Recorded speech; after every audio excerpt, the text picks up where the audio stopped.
All right. Many of us Americans hate a lot of things, but the number one across the board is that we hate cheaters and being cheated. We hate it so much that sometimes we put it into situations where we're not even being cheated. One example of this, and my main topic for today, is the gender wage gap. Now, this is a very hot topic nowadays, and you may have heard about it through social media or just the news in general. But for those of you who do not know what the gender wage gap is, the gender wage gap is the gap between yearly wages between males and females. And the generalized belief is that this gap only exists because you are male or female, and you get paid a certain amount because you are a female or male, and you will never have a chance of getting more than that compared to the other person. So, for example, females are speculated to get paid only 75 to 80% of what males get paid. Now, there are many reasons why women and men alike believe that women are being cheated out of their rightful pay.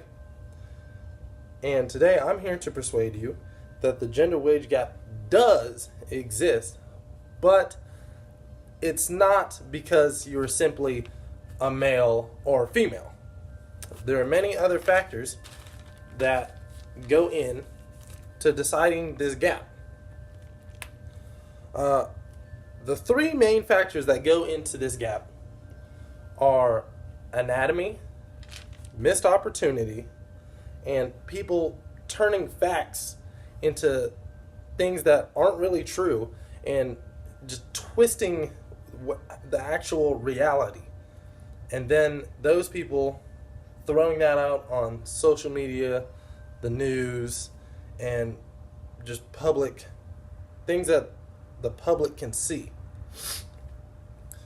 The first factor that I had just mentioned earlier is the anatomical structure of a woman's body.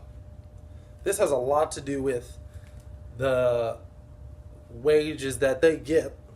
And of course, number one is that women are able to bear children.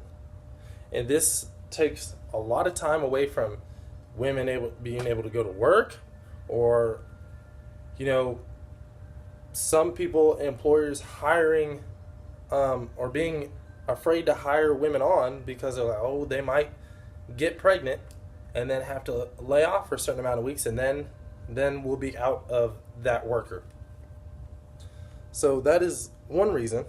And in fact, in the New York Times article entitled The Gender Pay Gap is Largely Because of Motherhood by Claire Cain Miller, she states, to achieve better pay equality, social scientists say, other than women avoiding childbirth or marriage, changes would take place in workplaces, public policies that apply to both men and women. So this shows us that the solution isn't just dramatically raising women's wages and the vice versa and dramatically lowering men's wages. There is either a mixture of both, or it could be something completely new. The second thing that helps to make the gender wage gap, and really a result of the anatomical structure, really a result of that, has made this second one, is missed opportunity. Now the U.S. Department of Labor published an article entitled 12 Stats About Working Women, which stated about 47% of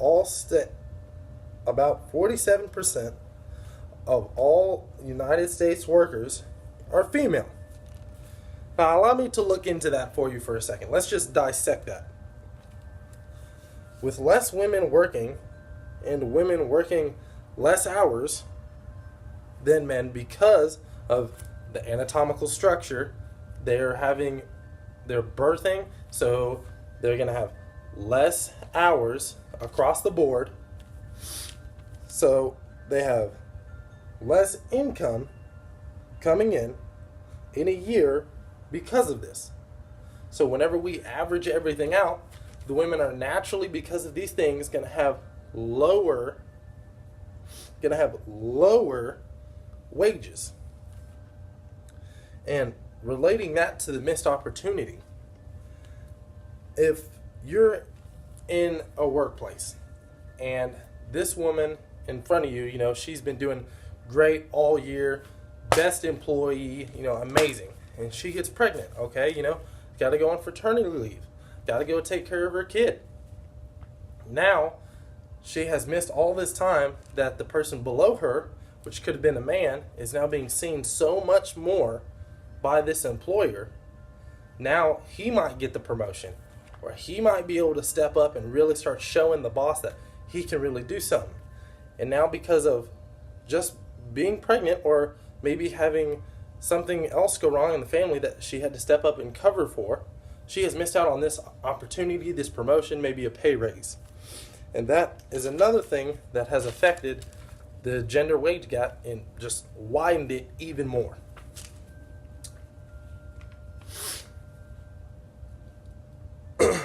Now, let's just say that we wanted to give women a bump in their hourly pay to compensate for that. Well, actually, that would widen the gender wage gap, except it would do it in the male's perspective. So then men would be getting paid less per hour for the same women that work the same work that women do, and that would only worsen the problem. Lastly, the other reason that the gender wage gap has gained so much ground is because people have been speaking and proposing solutions that sound good, but in actuality aren't actually good and would not work to benefit the rest of the population. One of these proposed solutions is the Paycheck Fairness Act, which has the purpose statement, and I quote, "equal pay for equal work." But as I have told you earlier, that is what we have right now. We are in a society where it is illegal to be paid different hourly wages. So we're getting paid the same amount for the same amount of work, but our yearly wages are so different. But it is not because the employers are being sexist or benefiting one gender to the other, but because simply of elements that they cannot control. So, as we've seen today, the gender wage gap is not fair. It does exist, but as far as it being the employer's fault because they're sexist and they benefit one gender over the other is simply just not accurate. There are other factors that go into that, such as anatomical structure, women birthing children, missed opportunities. Because of a result of this, them birthing children, they've missed opportunities or promotions. And lastly, because this is being spread by people that are actually not providing good solutions, but are getting the word out there on such a vast scale that the truth has not had a chance to come through and shine light on. So I persuade you today to be able to gain the knowledge that I have given you and develop a new perspective on the gender wage gap. Thank you.